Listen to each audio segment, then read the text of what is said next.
ሰላም እንደምናላችሁልን ክብራን የተላቁ ማንቸስተር ዩናይትድ ደጋፊዎች ማን ዩናይትድን ወደ እናንተ መደመጡን ጀምሯል። አብራችሁን ስለምትቆዩ እንዲሁም ደግሞ አድምጦታችሁን ስለምትሰጡን ከልብ ነው የምናመሰግነው። በፕሪማች ሪቪው ነው የተገናኘነው። በእንግሊዝ ፕሪሚየር ሊግ የ11ኛ ሳምንት መርሃ ግብር ከኢንተርናሽናል ብሬክ በፊት ማንቸስተር ዩናይትድ ወደ ለንደን አቅንቶ ከቶተንሃም ሆትስፐር ጋር ጨዋታውን ያከናውናል። ከባለፈው የውድድር ዓመት የዩሮፓ ሊግ የቢልባኦ ጨዋታ በኋላ ለመጀመሪያ ጊዜ ይገናኛሉ ሁለቱ ቡድኖች። ያን ጨዋታ ለመበቀል ማንቸስተር ዩናይትድ በትክክለኛው ጊዜ ላይ የተገኘ ይመስላል። ስለ ጨዋታው ብዙ ሀሳቦችን እናነሳለን፣ ቁጥራዊ መረጃዎችን እንዲሁም የሁለቱም ቡድኖች ፎርም እንመለከታለን። ቶተንሃም ሆትስፐር በሜዳው ሲጫወት ብዙ የሚቸገር ቡድን ነውና በምን ያህል ደረጃ ሊቸገር እንደሚችል እናነሳለን። ማንቸስተር ዩናይትድ ደግሞ ከሜዳው ውጭ ሲጫወት ብዙ የሚቸገር ቡድን ነው። እሱን ፓራዶክስ በጥቂቱም ለማንሳት እንሞክራለን። እንዲሁም በጨዋታው ዙሪያ ያሉትን ቁጥሮች በሙሉ እንዲሁም ኦፕታ ጨዋታውን ግምት ለማን እንደሰጠም እንመለከታለን።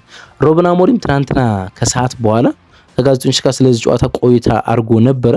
ፓርቷን የማንቸስተር ዩናይትድ ኦፊሻል ዌብሳይት ፖስት አድርጓል። እሱንም እንቃኛለን። ኢች ወርድ እያንዳንዱን ቃላት ምን እንዳለ እናነሳለን። ከቢልባኦ የአትሌቲኮ ቢልባኦ ሜዳ የቶተንሃም ሆትስፐር የማንቸስተር ዩናይትድ ጨዋታ ወይም ደግሞ ሽንፈት በኋላ ከኤሮፓ ሊግ በኋላ ምን አይነት ነገር ተፈጠረ ወይም ደግሞ ቡድን በምን ያህል ደረጃ አሻሻልክ ብሎ ጋዜጠኞቹ ጠይቀውት ነበር። እሱንም እናነሳለን።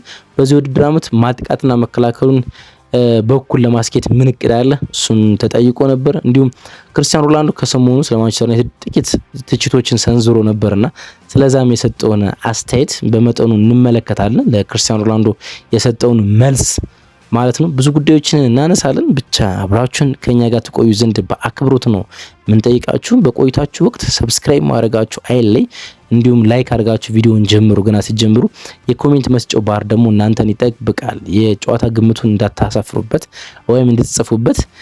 ጨዋታ ግምቶቻችን ስታስቀምጡ የምትገኙበትን ከተማና እንዲሁም ደግሞ ስማችሁን አብራችሁ ብታያይዙልን ከልብ እንወዳለን። አብራችሁን ስለምትቆዩ አድምጣችሁን ስለምትሰጡን ከልብ በድጋሚ እናመሰግናለን። ከመሸጋገሪያ ሙዚቃ በኋላ እንመለሳለን። የእንግሊዝ ፕሪሚየር ሊግ 11ኛ ሳምንት የፕሪማች ሪቪው ቶተንሃም ሆትስፐር ከማንቸስተር ዩናይትድ።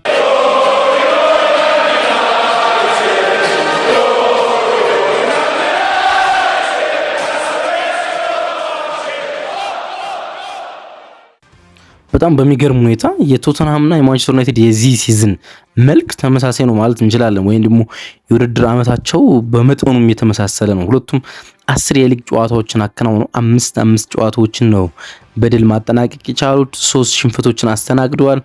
17 ጎል ነው ሁለቱም ማስቆጠር ይቻላል። ቶተንሃም ሆትስፐርም እንዲሁም ማንቸስተር ዩናይትድም 17 ጎሎችን ማስቆጠር ችለዋል። የተቆጠረባቸው ጎል በልዩነት ካላስቀመጥ ነው በስተቀር ስፐርስ 8 ጎል ብቻ ነው የተቆጠረበት፣ ዩናይትድ 16 ጎሎች ተቆጥሮበታል። በትልቅ ልዩነት የምናነሳው ይሄን ነው እንጂ ሁሉም የሲዝናቸው መልክ ተመሳሳይ እንደሆነ እንመለከታለን። ጨዋታው በቶተንሃም ሆትስፐር ስታዲየም ይከናወናል። በቶተንሃም ሆትስፐር ስታዲየም ይከናወናል ስል አንድ ነገር ማንሳት ወድጄ ነው። በሜዳ የተከናወኑ ጨዋታዎችን የደረጃ ሰንጠረዥ ብታወጡ ማለት ነው። ዘንድሮ በሜዳቸው ጨዋታ ያከናወኑ ቡድኖችን ሆም ብላችሁ የደረጃ ሰንጠረዥ ብታስቀምጡ ቶተንሃም ሆትስፐርን 17ኛ ደረጃ ላይ የምታገኙት። በሜዳው ካከናወናቸው 5 ጨዋታዎች አንድ ጨዋታ ብቻ አሸንፏል። በርንሌን 3-0 ያሸነፈበት ጨዋታ ብቻ ማለት ነው። አንድ የአቻ ውጤት አለው። 3 ሽንፈቶችን አስተናግዷል ማለት ነው። በዚህ ሲዝን በሜዳው በጣም ደካማ ነው። 5 ጎሎችን አስቆጥሮ 5 ተቆጥሮበታል ማለት ነው። 0 ጎል ነው ወይም ንጹህ 0 ጎል ነው ያለው ማለት ነውና በሜዳው ፍጹም ነው የሚቸገረው፣ ፍጹም ማለት ነው። ግን በተቃራኒው ደግሞ ከሜዳው ውጭ በጣም አስደናቂ ነው። የአዌ የደረጃ ሰንጠረዥ ብታወጡ ወይም ከሜዳ ውጭ ያለ የደረጃ ሰንጠረዥ ብታወጡ በአንደኝነት ታገኙታላችሁ ከመሪው አርሰናልም በላይ ማለት ነው። ቶተንሃም ሆትስፐር 5 ጌም አከናውኖ 4 ጨዋታ አሸንፎ አንድ አቻ ብቻ ሲላይ ምንም አይነት ሽንፈትን በዚህ ውድድር ዓመት በሜዳው አላስተናገደም። ከሜዳው ውጭ ምንም አይነት ሽንፈትን አላስተናገደም ማለት ነውና ቶተንሃም ግን አሁን ጨዋታው የሚያከናውነው በሜዳው ነው፣ በቶተንሃም ሆትስፐር ስታዲየም ማለት ነው። ይሄ ለማንቸስተር ዩናይትድ በጣም አድቫንቴጅ ይመስላል። ፍጹም እየተቸገረ ስለሆነ በሜዳው ቶተንሃም ሆትስፐር ማለት ነው። ግን ማንቸስተር ዩናይትድ ደግሞ ወደ አዌይ ሲሄድ የሚቸገር አይነት ቡድን ነው። ለምሳሌ በተቃራኒ ማንቸስተር እንመልከት። የአዌይ የደረጃ ሰንጠረዥ ብታዘጋጁ ማንቸስተር ዩናይትድ 10ኛ ደረጃ ላይ ታገኙታላችሁ። ከ5 ጌም 1 ድል ብቻ አለን ከሜዳችን ውጭ ማለት ነው። በአንፊልድ ሊቨርፑልን አሸንፍንበት ብቻ ይጠቀሳል። 2 ጨዋታ ባቸው ተጠናቋል። 2 ደግሞ ሽንፈትን አስተናግደናል ከሜዳችን ውጭ ማለት ነው። በተቃራኒው ደግሞ በሆም በኦልድ ትራፎርድ በተከናወኑ የሊግ ጨዋታዎች ውስጥ የደረጃ ሰንጠረዥ ብታወጡ የፕሪሚየር ሊግ የሆም የደረጃ ሰንጠረዥ ቶተንሃም ሆትስፐር ቅድም 17ኛ ሆነበት ባልነበት የደረጃ ሰንጠረዥ ውስጥ ማንቸስተር ዩናይትድን አራተኛ ታገኙታላችሁ በሜዳው። ምክንያቱም 5 ጨዋታ አከናውኖ 4ቱን በሜዳው ማሸነፍ ችሏል ማለት ነው። የሊጉ የመክፈቻ የመጀመሪያ ጨዋታ በአርሰናል ሲሸነፍ ብቻ ነው። ከዛ ውጭ ያሉትን ጨዋታዎች በሙሉ አሸንፏል ካለ አቻ ማለት ነው። ምንም አይነት አቻ የለውም፣ አንድ ሽንፈት ብቻ። 4ቱን ነው ማሸነፍ የቻለ ማለት ነው። ያን ያህል ማንቸስተር ዩናይትድ በሜዳው በጣም ጥሩ ነው። አሁን ይሄ እዚህ ጋር ነው እንግዲህ ፓራዶክስ ይመጣ ማለት ነው። ቶተንሃም ሆትስፐር በሜዳው በጣም መጥፎ ነው። ማንቸስተር ዩናይትድ ከሜዳው ውጭ በጣም መጥፎ ነው። ጨዋታውን የትኛው ቫሪያብል ሊያሸንፍ እንደሚችል ከዚህኛው አውድ አንጻር በጣም ሊከብድ ይችላል ማለት ነው። ከ2025 በኋላ በሜዳ በተከናወኑ ሪከርዶች ሆትስፐር የሊጉ በጣም ደካማ ቡድን ነው። እንደ ቶተንሃም ሆትስፐር በ2025 ካላንደር ይር የምንለው ከባለፈው ጃንዋሪ እስካሁን ድረስ ማለት ነው በካላንደር ይር ወይም ደግሞ በሲዝን ሳይሆን በአመቱ በ2025 በሚባለው 9 ጨዋታዎችን ነው ቶተንሃም ሆትስፐር መሸነፍ የቻሉ። 9 የሜዳ ጨዋታ የተሸነፈ ቡድን በሊጉ ውስጥ የለም። ይህ ደካማ ሪከርድ ግን በዚህ ውድድር አመት በ2025/26ም ቀጥሎ ነው እንግዲህ የሚገኘው ማለት ነው። እንግዲህ 9 ጨዋታ ተሸንፏል ብለናል። ማንቸስተር ዩናይትድ ወደ ቶተንሃም ሆትስፐር ስታዲየም ሄዶ ነገ ቀን 9 ተኩል ላይ ቶተንሃምን ማሸነፍ የሚችል ከሆነ ከ1994 እና 2003 በኋላ ለመጀመሪያ ጊዜ ዳብል ዲጂት ካላንደር ይር ሽንፈት ይሆናል ማለት ነው። በ2003 እንዲሁም 1994 ብቻ ነው ቶተንሃም ሆትስፐር 10 ጨዋታዎችን በካላንደር ይር ሽንፈት ያጋጠመው ማለት ነው። ማንቸስተር ዩናይትድ አሁን ድል የሚቀናጅ ከሆነ እንዳልኳችሁ በካላንደር ይር ለሶስተኛ ጊዜ በቶተንሃም ሆትስፐር ታሪክ 10 ጨዋታዎች ወይም ደብል ዲጂት ሽንፈቶችን ያጋጥሙታል ማለት ነው። በአንጅ ፖስቴኮግሉ ስር የጀመረ ሪከርድ ነው፣ ግን በቶማስ ፍራንክም ቀጥሏል ማለት ይቻላል። እንግዲህ በአንጅ ፖስቴኮግሉ ባለፈው ውድድር ዓመት በጣም መጥፎ እንደነበር ይታወቃሉ፣ ግን ቶማስ ፍራንክም በሜዳው በጣም ሲበዛ መጥፎ ሆኖ ቀጥሏል ለቶተንሃም ሆትስፐር ማለት ነው። እንግዲህ ቼልሲ ጋር ባለፈው ሳምንት ደካማነቱ ቀጥሎ ቶተንሃምን ተመልክተናል። ይሄኛው ጨዋታ የሚጠቁመን ብዙ ነገር ያለ ይመስለኛል። ማንቸስተር ዩናይትድ ጨዋታውን ሲያከናውን ከቼልሲ ጋር የነበረው የቶተንሃም ሆትስፐር ብቃት ብዙ ነገር ይነግረናል። 1-0 ባለቀው ጨዋታ ቶተንሃም ሆትስፐር 0.1 ኤክስጂ ነው ያስመዘገበው። 3 ሹቶችን ብቻ ነው ማከናወን የቻለው ማለት ነው። 3 ሹት ብቻ 0.1 ኤክስጂ ነው የነበረው ማለት ነው። ስለዚህ በሜዳው የሚያከናወነው ደግሞ በትልልቅ ጨዋታዎች ውስጥ እርግጥ ዘንድሮ ቶተንሃም ሲቲን ማሸነፍ ችሏል፣ ግን በአንዳንድ ትልልቅ ጨዋታዎች ውስጥ አብስቶ እንደሚቸገር የሚያሳይ ነውና ቶተንሃም ምንም አይነት ሙከራ እንዳያረግብ ማረግ የሚችልበት እድል አለ። በአማካይ በዚህ ውድድር ዓመት 9.5 ሹት ነው የሚያስመዘግበው። ከ1997/98 ሲዝን በኋላ ለራሱ ደካማው ሲዝን ነው ለቶተንሃም ማለት ነው። በሊጉ ከሌሎች ቡድን ጋር አነጻጽረን ሳይሆን ለቶተንሃም ከ1997/98 በኋላ ደካማውን በአቬሬጅ 9.5 ሹት ስለሚያደርግ ማለት ነው። ግን ደግሞ በአንዳንድ ጨዋታዎች ከዚህም ከአቬሬጅም ይወርዳል። ልክ እንደ ቶተንሃም እንደ ቼልሲው ጨዋታ ቶተንሃም እንዳስመዘገቡ 3 ሹት ብቻ ነው ያደረገ፣ አንዱን ታርጌት ብቻ ነው የነበረው። እንደዚህ ደካማ ሪከርድም እንዳለው ማንሳት እንችላለን። ለነሱ እንግዲህ መልካሙ ነገር ወይም ለቶተንሃም ሆትስፐር ወደ ከማንቸስተር ዩናይትድ ጋር ጨዋታውን ከማከናወኑ በፊት ምንድነው መልካም ነገር ብለን ማንሳት ካለብን በሻምፒዮንስ ሊግ የሚዲዩክ ጨዋታ ኮፐንሃገን የዴንማርኩን ቡድን 4-0 ማሸነፋቸው ነው። የዚህኛው ጨዋታ ላይ የተቆጠሩ ጎሎችን ተመልክታችሁ ከሆነ ቫን ዴቪን ያስቆጠረው ጎል በጣም የሚገርም ነው አይደል? በዚህ ውድድር ዓመት የሻምፒዮንስ ሊግ ምርጡ ጎል የመሆን እድል ሊኖረው ይችላል። ቫን ዴቪን የቶተንሃም ሆትስፐሩ የመሃል ተከላካይ ከራሱ የሜዳ ቀጠና ተነስቶ ሁሉንም የሜዳ ክፍል አልፎ ብዙ ተጫዋቾችን ቀንሶ ጎል አስቆጥሯልና የሚገርም ድንቅ ጎል ነበር። ያውም ከጨዋታው መጠናቀቅ በኋላ አሰልጣኝ ቶማስ ፍራንክ ተርንቱ ሊዮናል ሜሲ ሲሉ ነበር፣ ወደ ሊዮናል ሜሲ ተቀይሮ ነበር ብለው ሲያደንቁት ነበር ቫን ዴቪንን ማለት። ይሄ ጨዋታ ለነሱ ጥቂት መነሳሻ ሊሆን ይችላል። ከዛ ውጭ ግን ብዙ ነገሮች ለማንቸስተር ዩናይትድ በዛ ሜዳ ውስጥ ሊያሸንፍ እንደሚችል ይጠቁማሉ። እንግዲህ የማንቸስተር ዩናይትድ ማጥቃት በብዙ አስደናቂ እንደሆነ ይታወቃል። ቶተንሃም ሆትስፐር አንድ መቋቋም ያለበት የማንቸስተር ዩናይትድን ማጥቃት ነው። ለምሳሌ በሊጉ ውስጥ አስደናቂ ማጥቃት ካላቸው ዲፓርትመንቶች አንዱ ማንቸስተር ነው። እንደ ቡድንም እንደ ኢንዲቪጁዋሊ እንደ ቡድን እንመልከት እስኪ። በዚህ ውድድር ዓመት እንግዲህ ሊቨርፑል 156 ሹቶችን ማከናወን ችሏል። ከዛ በመቀጠል ብዙ ሹት ያከናወነው ቡድን ማንቸስተር ዩናይትድ ነው። 153 ሹቶችን ነው ማከናወን የቻለ ማለት ነው። ከ153 ሹቶች ውስጥ 29 በሄዲንግ የተሞከሩ ናቸው። 53 በግራ እግር፣ 69 ደግሞ በቀኝ እግር የተሞከሩ ሹቶች ናቸው ማለት ነው። ኦን ታርጌት ደግሞ ብትመለከቱ በሊጉ ውስጥ ቁጥር 1 ነው ማንቸስተር ዩናይትድ 54 ኦን ታርጌቶችን መሞከር ችሏል። ከማንቸስተር ዩናይትድ ጋር ሚሳፈጥ ወይም ደግሞ በዚህ ቁጥር ውስጥ መስተካከል የሚችል ቡድን በሊጉ ውስጥ የለም ከሹት አንጻር ማለት ነው። በጣም የሚደንቅ የሹት ሬንጅ ያለው ቡድን ነው።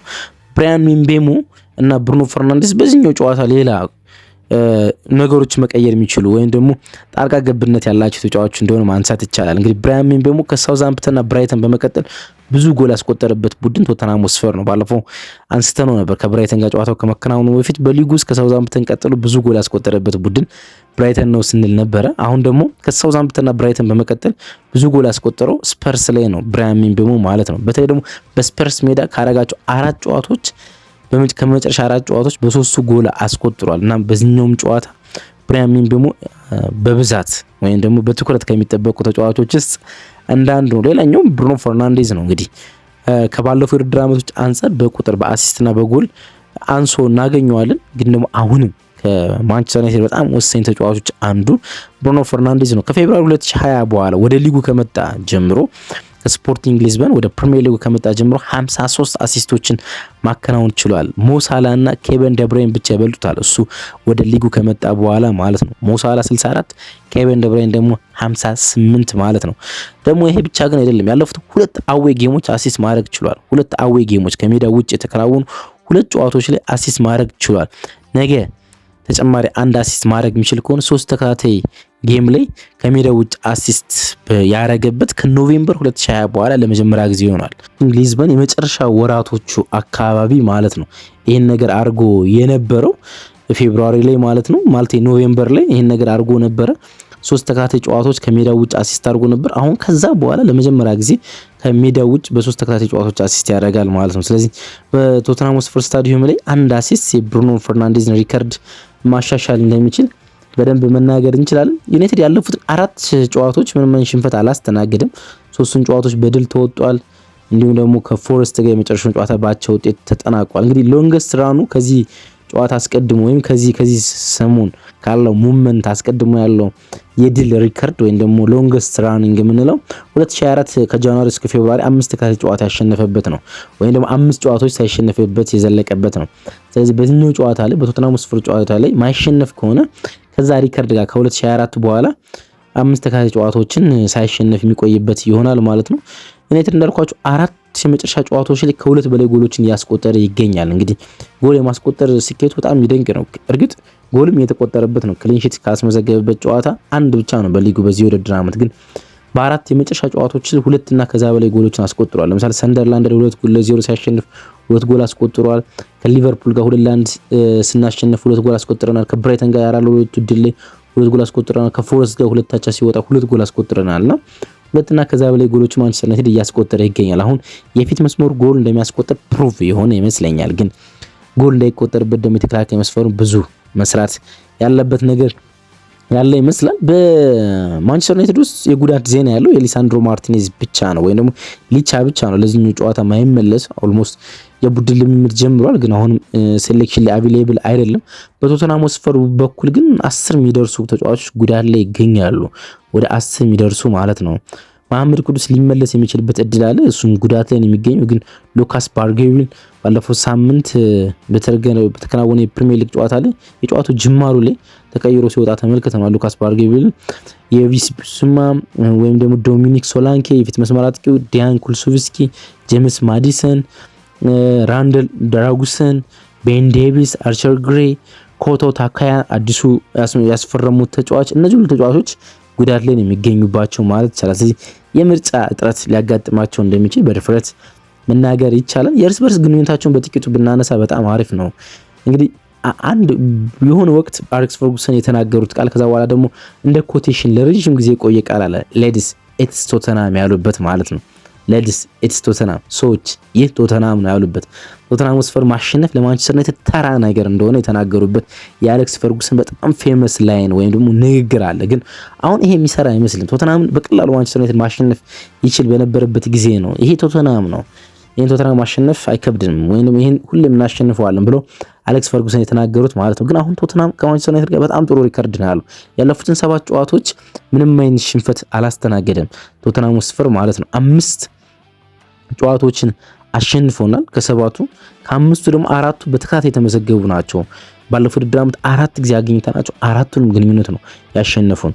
አዌና ሆም በፕሪሚየር ሊጉ አሸነፉን። በካራባ ካፕ 4-3 በተጠናቀቀው በቶተንሃም ስፐርስ ስታዲየም በተከናወነው ጨዋታ አሸነፉን።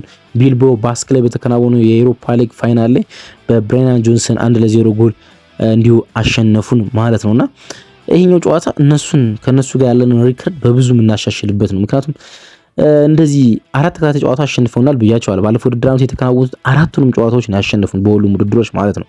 ቶተንሃም ስፐርስ ማንቸስተር ዩናይትድን 5 ተከታታይ ጌም ማሸነፍ የቻለ ቡድን ከሆነ በጣም ሌላ ሪከርድ ነው የሚሆነው ማለት ነው። ሊቨርፑል ነው ይሄን አርጎ የሚያውቀው። ሊቨርፑል 2020 እስከ 2022 5 ተከታታይ ጨዋታዎችን ማንቸስተር ዩናይትድን ማሸነፍ ችሎ ነበር። ከዛ ውጭ ማንም ቡድን አላረግም። አሁን ቶተንሃም ስፐርስ ነገ ጨዋታው ማሸነፍ የሚችል ከሆነ ይሄን ማድረግ ይችላልና ይሄን እንዳያደርግ ብርቱ ትግል ያስፈልጋል ወይም ደግሞ አግሬሲቭ የሆነ ተጋድሎ ከማንቸስተር ዩናይትድ ተጫዋቾች ይጠበቃል ማለት ይቻላል።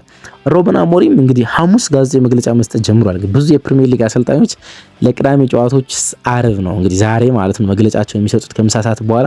ሩበን አሞሪም ግን ከባለፈው ሳምንት ጀምሮ ሐሙስ ነው እንግዲህ የቅድመ ጨዋታ ጋዜጣዊ መግለጫ እየሰጠ የሚገኘው። ከዚህ በኋላ የሱን ነው ጋዜጣዊ መግለጫዎችን የምንመለከቱት የፓርት 1ን ማለት ነው። የማንቸስተር ዩናይትድ ኦፊሻል ዌብሳይት የሩበን አሞሪም ጋዜጣዊ መግለጫ በሁለት ክፍል እየከፈለ ነው የሚያቀርበው። የመጀመሪያውን ክፍል ነው እንግዲህ ምንዳስሰው ማለት ነው። ሩበን አሞሪም በፕሬስ ኮንፈረንሱ ላይ መጀመሪያ የቀረበለት ጥያቄ ስለ ቡድኑ መለወጥ ነው። እንግዲህ ጋዜጠኞች ሰላም ብሎ ጀመረው ሩበን አሞሪምን። ከዛ በኋላ በቀጥታ ያመራው በቅርብ ሳምንታት ውስጥ ቡድኑ ስላለው የውጤት ለውጥና በዚህ ውድድር ዘመን ስላለው ብቃት አውንታዊ ነገር ብዙ መናገር ይቻላል አለና ቡድኑ ለሳምንቱ መጨረሻ ጨዋታ ከቶተንሃም ጋር ለምታደርጉት ምን አይነት ቅርጽ ይኖራቸዋል? ቡድኑ አሁን ከጨዋታው ጅማሩ በፊት በቅርብ ውጤቶች በኋላ ምን አይነት በራስ መተማመን አለው ብለው ጠይቀውት ነበረ። ሩበን አሞሪም በጣም የበለጠ በራስ መተማመን እንዳለን አስባለሁ። ማንኛውም ጨዋታ ማሸነፍ እንደምንችል የበለጠ እናምናለን። ማንኛውም ጨዋታ ማሸነፍ እንደምንችል አስቀድመን አምነን ነው ወደ ሜዳ መንገበው። የመጨረሻው ጨዋታ ለኛ ከባድ ነበር፣ ምክንያቱም በአንዳንድ አጋጣሚዎች መሆን በነበረብን መጠን አልነበርንም ሲል በፎረስቱ ጨዋታ ላይ በአንዳንድ የሜዳ ክፍልና በአንዳንድ የጨዋታው ሞመንቶች ውስጥ ራሳቸውን ከኦርጋናይዜሽን ውጭ እያደረጉ እንደነበረው ለማንሳት የሞከረ ይህንን ከብራይተን ጋር ማወዳደር ይችላል። ብራይተን ጋር በጣም ጥሩ ነበር ነው። ብራይተን ላይ 2 ጎሎች ተቆጥሮብናል። ነገር ግን የተለየ ነበር ያኛው ጨዋታ። ብዙ መሻሻል እንዳለብን መርሳት እንደማንችል እናውቃለን። በጨዋታው ውስጥ ለሚከሰቱ ለማንኛውም ነገር የበለጠ በጣም ዝግጁ ነን። ስለዚህ ያ ጥሩ ነገር ነው ብዬ አስባለሁ። አሁን ከጨዋታ አስቀድመን ሁልጊዜም በራስ መተማመናችን ከፍ ብሎ ነው ወደ ጨዋታው ብዙ የምናሻሽላቸው ነገሮች እንዳሉ ግን እርግጥ ነው።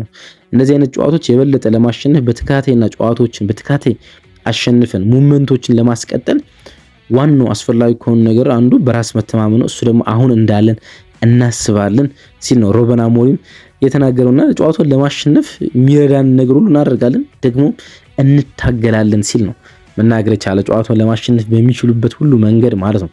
አሁን ቡድኑ በጨዋታው የመጀመሪያ ሞመንት ምን አይነት ጨዋታ እንደሚጫወት ያውቃሉ ብለህ ታስባለህ አሉት። ያ ማለት ምንድነው? አንዳንድ ከኔ መንገድ ይወጣሉ ብሎ ተናግሮ ያውቃል ወይም ደግሞ እንዴት እንደሚጫወቱ ግራ ያጋባሉ ከሞመንት ሲወጡ መለከታሉ ብሎ ያስባልና ማንቸስተር ዩናይትድ የጨዋታው የመጀመሪያ ደቂቃዎች ላይ ደግሞ እንደዚህ አይነት ነገሮች አሉና የጨዋታው የመጀመሪያ ሞመንቶች ላይ ምን እንደሚፈጠር ምን ያስባሉ ብሎ ነው ጋዜጠኛው ጠይቆ ቡድኑ በጨዋታው ውስጥ ያሉትን ውጣ ውረዶች አፕ ኤንድ ዳውኖች በተሻለ ሁኔታ እንዲቋቋም የበለጠ እምነት ሊጥሉበት ይችላሉ።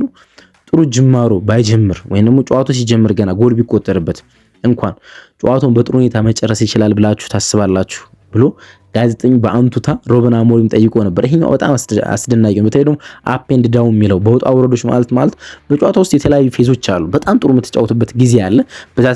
በዛ ታይም ላይ ጎል ለማስቆጠር መሞከር አለብን።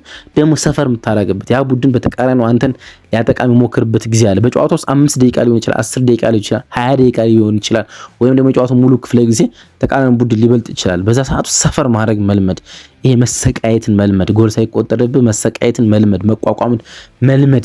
ስለዛ ነው የጠየቀው ጋዜጠኛውና ሩበን አሞሪም በመጠኑም ቢሆን ሁለቱንም አስባለሁ አለ። ጨዋታው አሁን በተሻለ ሁኔታ ማስተዳደር እንደምንችል አስባለሁ። ከሆነ ሙመንት ወይም ደግሞ እየታገልን ካለንበት አንድ ጊዜ ጀምሮ ሁልጊዜም መለወጥ እንችላለን ብለን እናምናለን። ያን መለወጥ እንችላለን ደግሞም እንደዛም እናስባለን። እንዲሁም ይህን ሊቀይሩን የሚችሉ ተጫዋቾች አሁን አሉን አለ። እንደ ቡድን ሳይሆን አንዳንድ ጊዜ ግለሰቦች ያን ሊለውጡ ይችላሉ ወይም ሊረዱ ይችላሉ አለና የሆነ ጊዜ ውስጥ ጥሩን በማትጫወትበት ደቂቃዎች ውስጥ የሆነ ተጫዋች ኢንዲቪጁዋል ጎል አስቆጥሮ ወይም ደግሞ የሆነ ነገር አድርጎ ያን ስትራግል የምታደርግበት ደቂቃ ሊያሸንፍልህ እንደሚችልና ያን ማድረግ የሚችሉ ተጫዋቾች እንዳሉት ነው መናገር ይቻላል። ብራያም ምቤሞ እና ማቲያስ ኩናን ለማለት ነው የፈለገ። ነገር ግን ከኖቲንግሃም ፎረስት ጋር በተደረገው ጨዋታ ከተመለከት በመጀመሪያው አጋማሽ ጨዋታውን ተቆጣጥረን ነበር በጉልበትም ጭምር። ሁለቱንም አጋማሽ ግን በዛ መንገድ መጨረስ አልቻልንም። ሁለተኛው አጋማሽ ለኛ መልካም አልነበረም። ግን እንዳልከው በሁለቱም በጨዋታው መሀልም ይሁን በጨዋታው የመጀመሪያ ደቂቃዎች ውስጥ ነገሮችን ለመቆጣጠር አሁን በተሻለ እንገኛለን ብዬ አስባለሁ ሲል ነው ሩበን አሞሪም መግለጽ የቻሉ። ከቢልባኦ ሽንፈት በኋላ ለመጀመሪያ ጊዜ ከቶተናም ጋር ትጫወታለህ አሉት። ከቢልባኦ ሽንፈት በኋላ ማለት የዩሮፓ ሊግ ፋይናል የተከናወነው በባስክ ስፔን ቢልባኦ ከተማ ላይ እንደነበር ይታወቃልና ለዛ ነው ከቢልባኦ ሽንፈት በኋላ ያሉት። ከቢልባኦ ሽንፈት በኋላ ለመጀመሪያ ጊዜ ከቶተናም ጋር ትጫወታለህ። ቡድኑ አሁን በዩሮፓ ሊግ ፍጻሜ ከተሰለፈው ቡድን በምን ያህል የተለየ ነው ብለህ ታስባለህ ብለው ጠየቁትና ፋይናል ላይ ከተጫወተው ቡድንና አሁን እጅጋ ካለው ቡድን በምን ያህል ልዩነት አለው ብለው ነው የጠየቁት። በመጀመሪያ ደረጃ የተጫዋቹ ባህሪያት በቡድኖች ውስጥ አሁን ካለን ጋር የተለያየ ነው ብዬ አስባለሁ አለ። የቡድኑ ባህሪ አጠቃላይ ማለት ነው። ነገር ግን አሁንም ባለፈው ዓመት የተጫወቱ ብዙ ተጫዋቾች በቡድናችን ውስጥ አሉ። ስለዚህ የተሻለ ቡድን አለን፣ የተሻለ እንጫወታለን፣ ጨዋታውን በተሻለ እንረዳለን፣ የበለጠ በራስ መተማመን ያለን ይመስለኛል። በአውሮፓ ጥሩ እየሰራን ስለነበረ ማሸነፍ እንደምንችል እርግጠኛ ሆነን ነበረ ጨዋታውን ያደረግነው፣ ግን በመጨረሻ አልሆነም። ነገር ግን በዚህኛው ሰዓት በተለየ በራስ መተማመን እንጫወታለን። የጨዋታውን ጊዜያት በተሻለ ሁኔታ አሳልፈናል። ነገር ግን ያንን ጨዋታ ጎል ስላላስቆጠርን ማሸነፍ አልቻልንም። ይሄንን ጨዋታ በተሻለ ማድረግ እንደምንችል አስባለሁ፣ የተሻለ መጫወት እንደምንችል። ነገር ግን ጨዋታውን ለማሸነፍ ትንሽ እድል እንደሚኖረን የተለየ ጨዋታ የተለየ ጨዋታ እንጠብቃለን። እነሱ ያነበራቸዋል። የዩሮፓ ሊግ ጨዋታ ለማሸነፍ መጠነኛ እድሎች ነበራቸው። ይሄንም ጨዋታ ለማሸነፍ በሙሉ እንታገላለን፣ ግን ደግሞ መጠነኛ እድል የሚያስፈልገናል ሲል ነው ሩበን አሞሪም መጥቀስ የቻሉ። ከባለፈው ውድድር ዘመን ሌላ ልዩነት ምን አለ በቡድን ውስጥ ተሳስቻለሁ እና በዚህኛው ጨዋታ ላይ አስተካክሏለሁ የምትለን ነገር አለ? በዚህ የዩናይትድ ዘመን እንደ በፊቱ ዩናይትድ በቅርብ የውድድር ዘመናት እንዳጋጠሙት ብዙ ጉዳቶች አለመኖሩ ለውጡ ምን ይመስላል ብለው ጠየቁትና ባለፈው ውድድር ዓመት ብዙ ጉዳቶች እንዳሉ መናገር ይቻላል። በዚህ ውድድር ዓመት በእርግጥ ጉዳት አለ በቡድን ውስጥ ማለት ነው። ሃሪ ማጓየር መጠነኛ ጉዳቶች ሲያጋጥሙት ተመልክተን እናውቃለን። እንዲሁም ደግሞ ማቲያስ ኩና ጉዳት ሲያጋጥሙት ተመልክተን እናውቃለን። ቤንጃሚን ሴስኮ ፊትነስ ለማግኘት በመጠነኛ ጊዜ መጠበቅ ነበረበት። እንደዚህ አይነት የጉዳት ዜናዎችን ስንሰማ ነበረ፣ ማዝራዩንም ጭምር ማለት ነው። ግን ከባለፈው ውድድር ዓመት አንጻር ይሄኛው መልካም ነውና ጋዜጠኞች የጠየቁት እሱን ነው። ምንድነው የተለወጠው ነገር ጉዳት አለመከሰቱ ብለው ጠይቀውት ነበር። አይ ምንም ለውጥ የለም አለ። በየሳምንቱ አንድ ጨዋታ ነው መጠነኛ እድለኛ ምንም ለውጥ የለም አለ። ሲጀምር ይቅርታ አድማጮቻችን ደግሞ አሉ በየሳምንቱ አንድ ጨዋታ ነው የምናደርገው፣ ያ መጠነኛ እድለኛ ያደርገናል። ምክንያቱም አንዳንድ ጊዜ በተጫዋቾች ላይ ችግር የሚያጋጥመው ድካም ጭምር ነው፣ ሶፍት ቲሹዎች ብቻ አይደሉም አለና ስለዚህ በሚቀጥለው ስልጠና ምን እንደሚሆን በጭራሽ አታውቅም፣ ተደጋጋሚ ጨዋታዎች ስለሚኖሩ አለ። በስልጠና ላይ በጠንካራ ሁኔታ ከተጫወቱ የሆነ ነገር ሊከሰት ይችላል፣ ግን ዋናው ምክንያት ይሄ ላይሆን ይችላል። የጨዋታ መደራረቦችም ጭምር ናቸው። በእርግጥ ሁሉም ነገር በጥሩ ሁኔታ ለማድረግ እንሞክራለን። ትልቁ ምክንያት በየሳምንቱ አንድ ጨዋታ ማድረጋችን ነው። በሚቀጥለው የስልጠና ክፍለ ጊዜ ሊቸገሩ እንደሚችሉ ወይም ደግሞ ፊትነሳቸው ልክ አይደሉም ለምትላቸው ተጫዋቾች ተጨማሪ አንድ ቀን ረፍት መስጠት ትችላለህ። ያ ትልቁ ምክንያት ይመስለኛል አሁን ጉዳት ላለመከሰቱ ሲል ነው ሩበን አሞሪም መግለጽ የቻሉ። ሩበን ሲቀጥል ባለፈው ሳምንት 2 ጎሎችን ብራይተንን ሲገጥሙ ደግሞ 2 ተጨማሪ ጎሎች ተቆጥሮባቸዋል አለ ጋዜጠኛው ማለት ነው። ከኖቲንግሃም ፎረስት ጋር እንዲሁም ከብራይተን ጋር 2 ጎሎች ተቆጥሮባቸዋል። አሁንም አንድ ጨዋታ ብቻ ነው በክሊንሺት የወጣው። ይህ ለእርሶ እንደ ችግር ይቆጠራል? ይሰጋል ወይ በዚህ ብሎ ጠይቆት ነበር።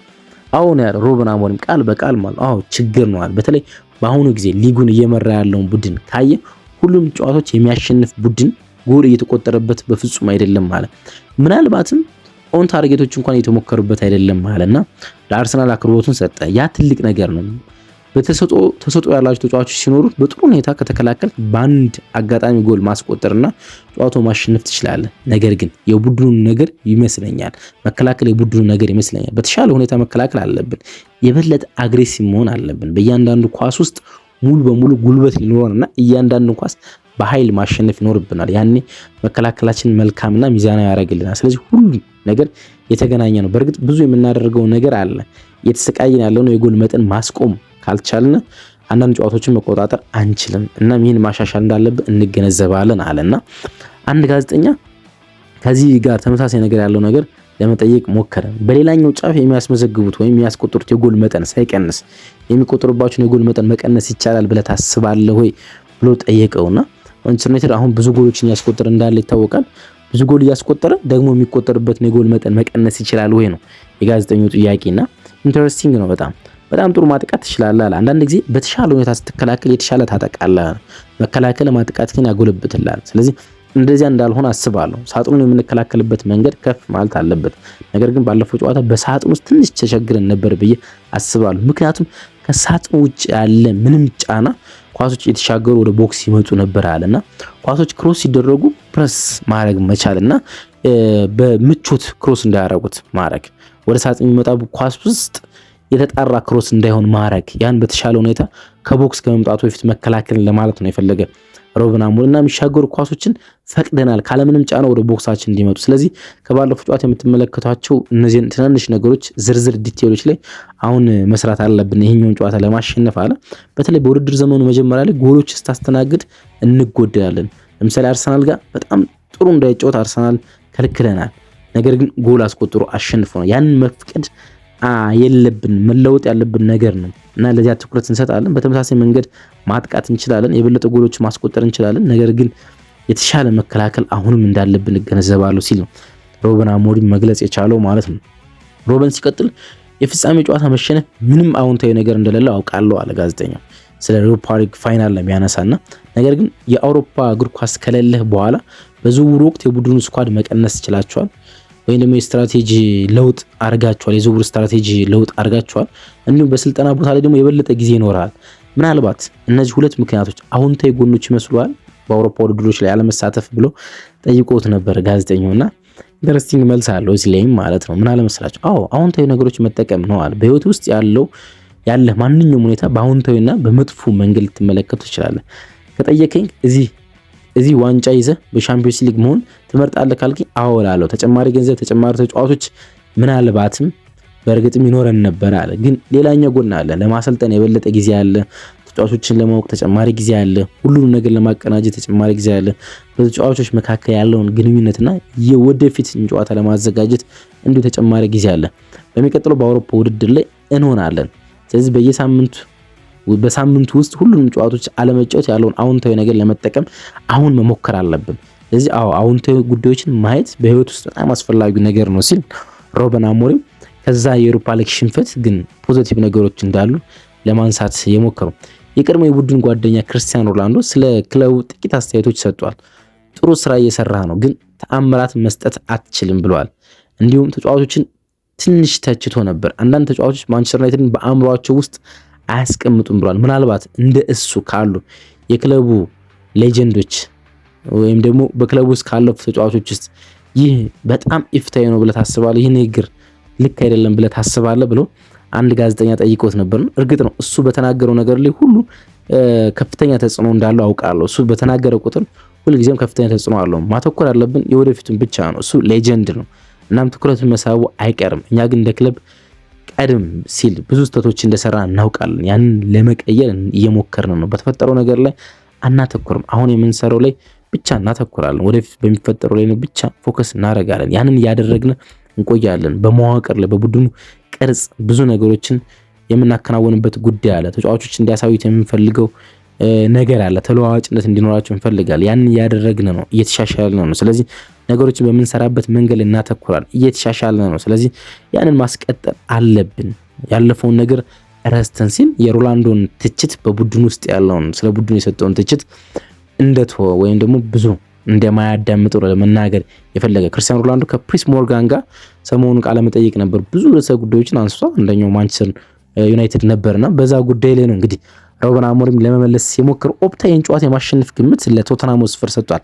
በ47.5% ማለት ነው። 26.2% ደግሞ ኦፕታ የጨዋታ ባቻ ውጤት ይጠናቀቃል ሲል ማንቸስተር ዩናይትድ ጨዋታውን የማሸነፍ ሬቱ 26.4 ነው በማለት ነው መስጠት የቻለ። የእናንተስ የጨዋታ ግምት የምታስቀምጡበት ሰዓት ላይ ደርሰናል። ቶተንሃም ስፐር ከማንቸስተር ዩናይትድ በቶተንሃም ስፐር ስታዲየም ጨዋታውን ማን ያሸንፋል? የሪቬንጅ ጨዋታ ነው። የጨዋታ ግምቶቻችሁን ከምታስቀምጡልን ቦታ ላይ ሆናችሁ ጻፉልን። ቦታ ማለት ከአዲስ አበባ ወይም ካላችሁበት ከተማ ላይ ሆናችሁ ጻፉልን ስማችሁን፣ ከተማውን፣ እንዲሁም ደግሞ የጨዋታ ግምታችሁን አስቀምጡልን። ፖስት ማች ሪቪው ስንሰራ ስሞቻችሁን ለማንሳት እንሞክራለን። እንዲሁም ደግሞ እውቅና እንዲሁ ለመስጠት ማለት ነው። አብራችሁን ስለነበራችሁ ከልብ እናመሰግናለን። ቀናችሁ ብሩህ ይሁን ባይ